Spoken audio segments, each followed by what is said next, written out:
पानी की हर गिरती हुई बूंद एक कहानी कहती है। शोर तो बहुत है, लेकिन इसी शोर में सबसे गहरा सुकून छिपा है। यह है रांची का खूबसूरत जोन्हा फॉल्स, जहां प्रकृति अपनी सबसे मधुर और खूबसूरत आवाज में हमसे बातें करती है।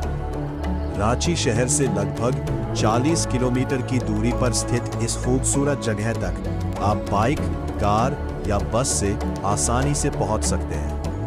अगर आप भी शहर की भाग-दौड़ से दूर कुछ पल सुकून के बिताना चाहते हैं, तो एक बार यहां जरूर आइए और इस खूबसूरत एहसास को खुद महसूस कीजिए।